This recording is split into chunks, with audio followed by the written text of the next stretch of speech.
Swarm inbound! Swarm inbound! All hands, man your battle stations! The piercing shout of the combat information officer merged with the wail of the general quarters alarm at exactly 04:15 hours, shattering the stillness over the Gulf of Oman. Thousands of sailors aboard the nuclear-powered supercarrier, USS Abraham Lincoln, jolted awake to a scenario that felt pulled from a war game. Except this time it was real. The crown jewel of the US Navy had sailed directly into a meticulously prepared ambush. Radar scopes inside the carrier strike group's combat information centers lit up crimson, overwhelmed by hundreds of inbound tracks. For 48 hours, the enemy had concealed itself along the jagged Omani coastline, masking emissions within ground clutter while using coordinated electronic interference. Emerging from behind the cliffs at the precise launch window was a vessel US intelligence had struggled to monitor, a modified drone carrier dubbed the Shahed Bagheri. The $555 million platform opened its internal bays and unleashed a torrent of loitering munitions and explosive drone boats. Within seconds, the sky and sea were alive with hostile contacts. Distance to target, 15 nautical miles, closing fast.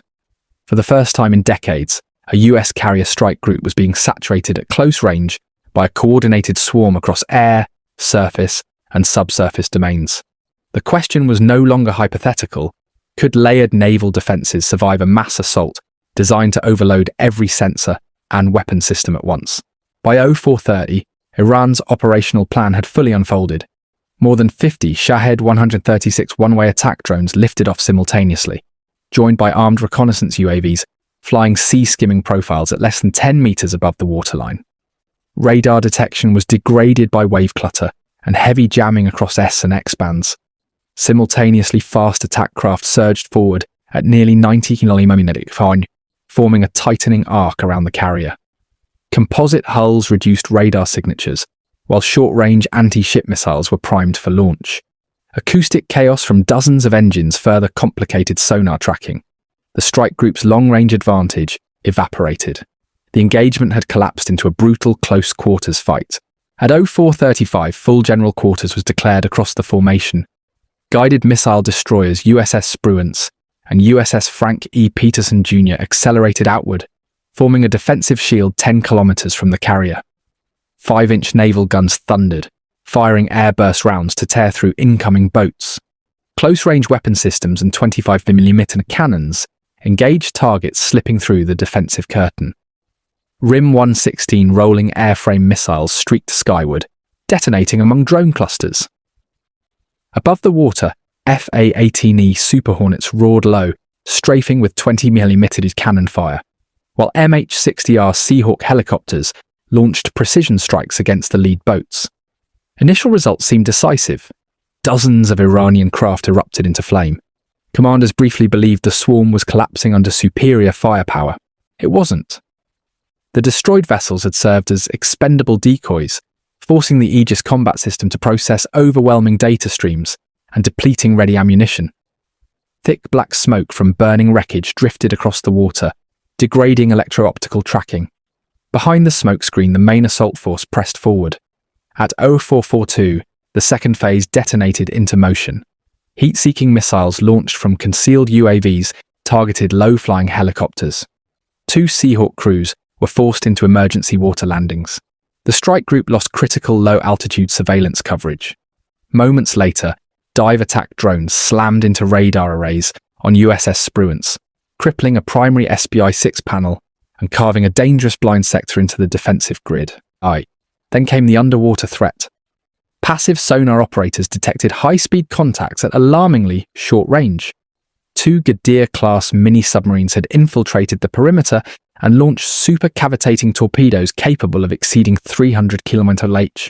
Torpedo alarms screamed. USS Abraham Lincoln executed a violent evasive maneuver, heeling sharply. Flight operations halted instantly. Above, drones. Surface, missile boats. Below, high-velocity torpedoes. The strike group was encircled. By 04:50, commanders recognized a hard truth. Destroying each individual drone was unsustainable. The key was not the swarm itself, but its coordination. A P-AA Poseidon orbiting at altitude-shifted roles, activating advanced electronic warfare support. 2 EA-18G Growlers equipped with next-generation jammer pods entered the battle space. Instead of broad-spectrum interference, they deployed focused, AI-assisted selective jamming. Analysts isolated the primary satellite communication frequency, controlling swarm cohesion. Concentrated beams disrupted the data link and injected spoofed navigation signals. The effect was immediate. Dozens of drones veered off course, diving into empty ocean. Fast attack boats lost synchronized movement, colliding or circling aimlessly. To reassert control, the Shahed Bagheri increased transmission power, unwittingly broadcasting its exact electromagnetic position. The hunters had revealed themselves. Despite partial disruption, 3 explosive boats still charged toward USS Frank E. Petersen Jr. At 05:05, US commanders made a decisive call: neutralize the mothership.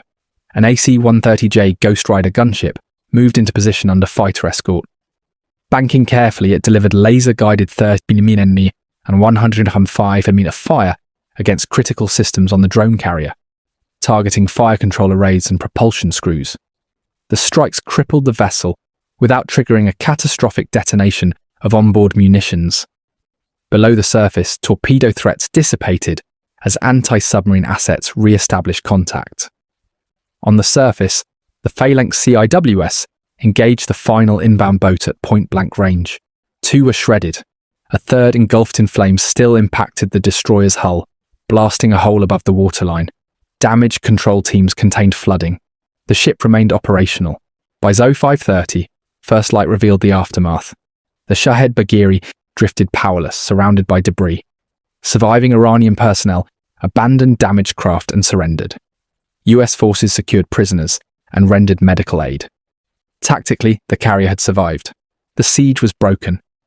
But the cost was visible: damaged radar arrays, wounded sailors, lost helicopters, and a punctured destroyer. Strategically, something deeper had shifted. Iran had demonstrated that a carrier strike group could be stressed to its limits through multi-domain swarm tactics, integrating drones, fast boats, electronic warfare, and submarines. The Aegis shield had held, but barely.